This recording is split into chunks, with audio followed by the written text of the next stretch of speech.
we kind of know that like we learn better by having fun.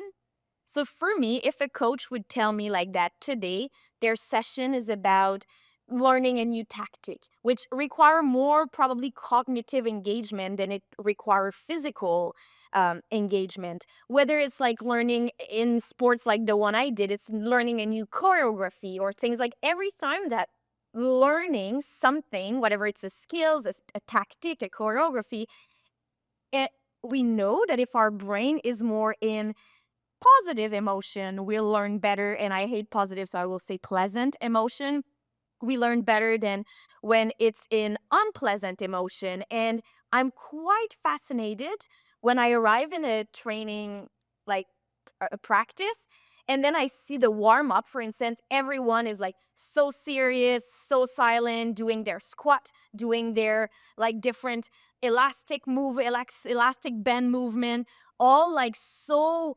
And I know again that we have this vision that to be focused, you need to be serious, you need to be in silence almost, and you need to already start thinking about what you will do in 20 minutes. And I'm like, not sure we have very good evidence that this is actually the way we get to optimal focus.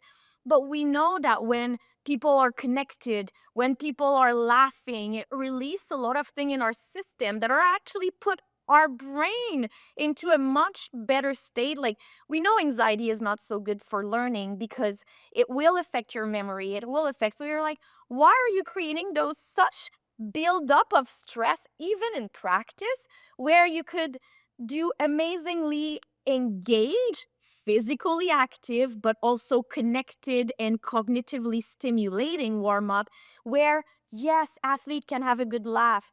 But if there's one thing I've done a little bit of work with an NRL team in Australia, rugby league, and athletes are like it's not true that because they laugh 1 minute they cannot be seriously focused and engaged the next minute. Like they are not 5 years old. I understand if you get a child to be so excited, it might take a few minutes to calm down. But we're talking adult population here. People are able to have a good laugh for a few minutes and transition quite quickly to now listening and be on for the task at hand. And again, I don't know when exactly in the history of sport we've developed this like warm up needs to be serious, and the minute you start practice it's that almost that like angry face that you need to have to say like I'm here, I'm serious, I'm doing. And again, I'm not saying you have to have fun all the time, but I'm a big advocate of balance, offering, and also difference in personality in your team. At the moment, I think we serve very well one type of athlete. Those athletes that do function well in this serious, kind of not too socially engaged, like kind of and good for those. And they're probably overrepresented at the top because this is how the process is done. Hence, we select for that. Hence, there's more at the end of that type of athlete.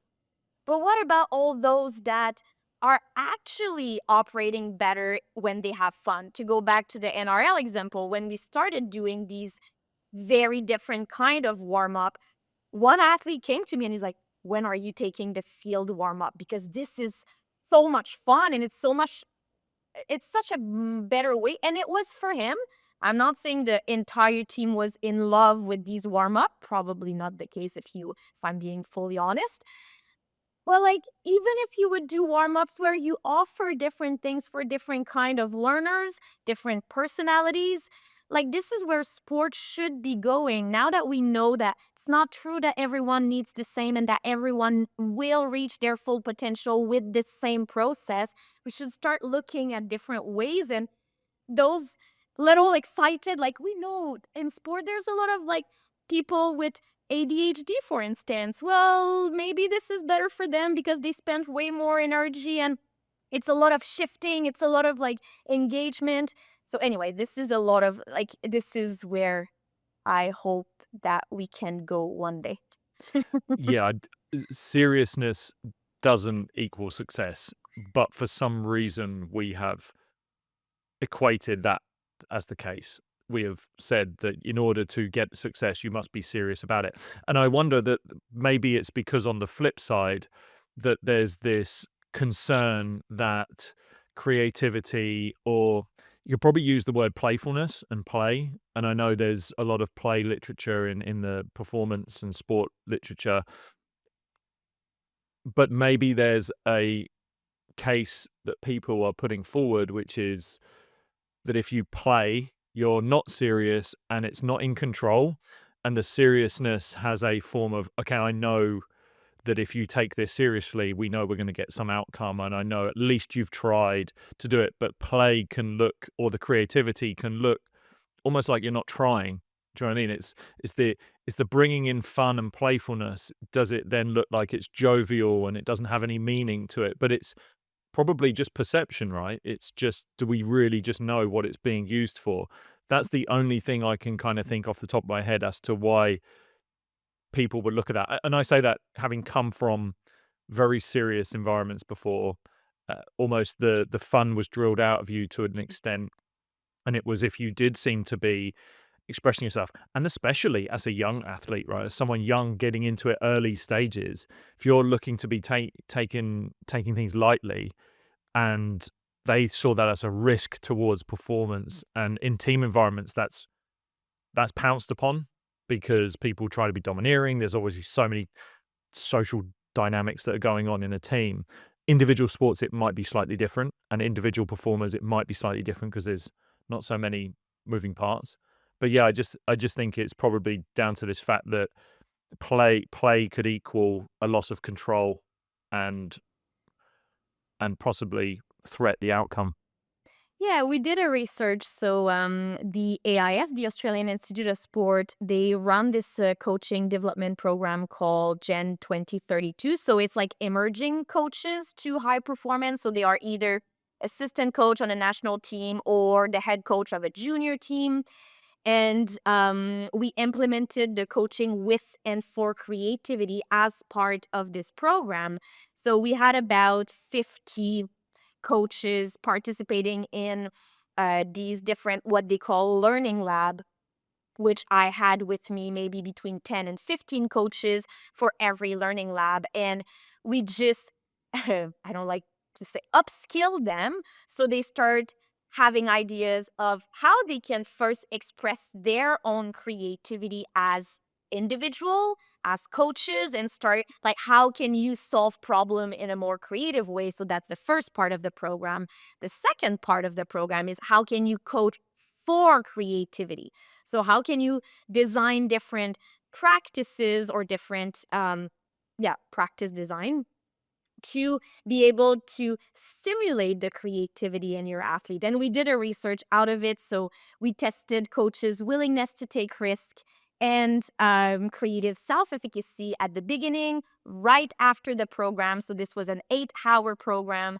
We tested it after, and then I'll say 6 weeks later, we tried to do a month, but hey, as you know, when the coaches are no longer in the room, getting them to fill out stuff a little bit less easy. So let's say 6 weeks approximately after the program, and then 3 months after the program.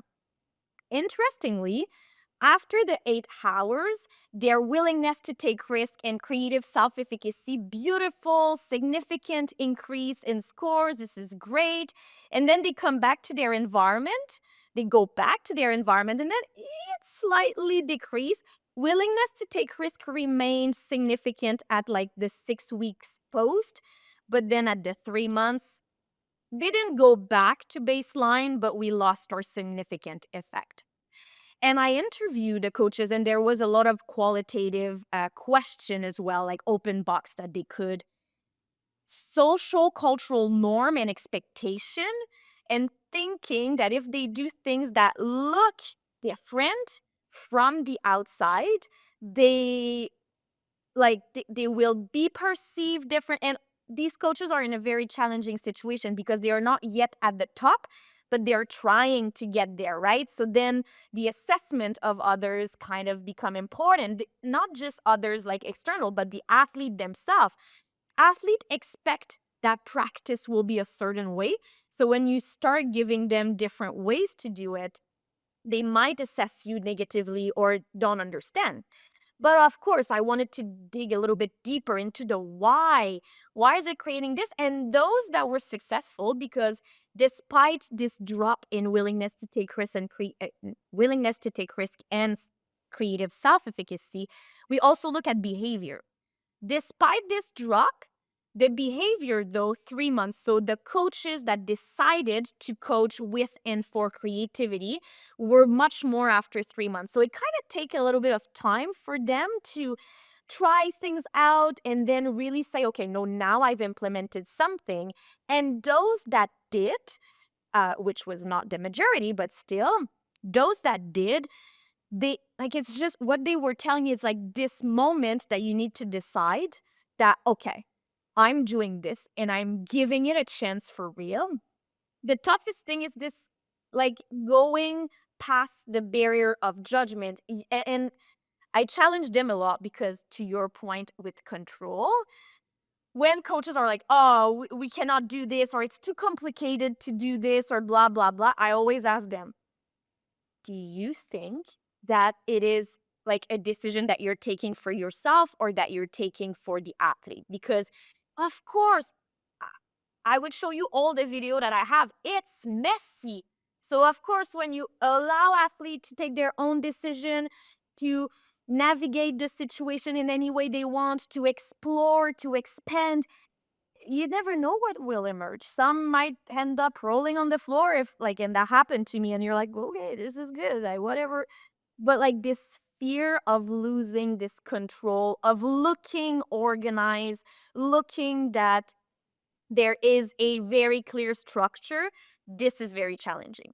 Yet, all this to say that one of the things that seems to be a very great strategy, which it's like I'm telling you all this and the end is like not so extraordinary, but anyway, all the coaches that were successful in coaching differently, it's because they've been super transparent, they've explained the why, and they've been super vulnerable with their athletes saying like, "Hey, we're testing something new here. I am not sure it's going to work," which I know for some coaches is very difficult to even like say that it's new. I'm not sure about what we're doing here, but I have enough evidence to support that it might work. Are we together in this? And all those coaches that were able to create that very shared experience with their athlete, I've developed a model with enrich, explore, expand. And like, yes, the coach might be the initiator of the enrichment of the environment. So designing new training activities. But then when the athlete explore, because they are the one doing it, then the enrich and explore become this bidirectional process where the feedback from the athlete help enriching the activity even more so it works even better. Very rarely a coach tries something new that they're like, it works perfect the first time. Yeah, it requires a little bit of back and forth. And when you're vulnerable and clear enough with your athlete and you're like, we're doing this together, we'll find a way, but I need your feedback, I need your engagement, this back and forth. And then, interestingly, while at the beginning I was like, oh, the athlete expend their skills, I realized that by doing this, both are expanding their skills. Like the expansion happened both at the coach and at the athlete level because it almost become this fusion process where, hey, we are all in this together. We want to do this and we're trying a way to do it differently. And when you get them on board, yes, maybe then some people, parents, or might think what you do in the water is unusual. But when there's clarity, the athlete can explain and you can explain and there's a way, and then yeah, usually then people are like, okay, let's give it a shot. So yeah, that was a very good outcome of this research that we did. If you enjoyed that clip with Veronique and you want to watch the full unedited version of the episode, then all you have to do is click right here. There it is. Go on.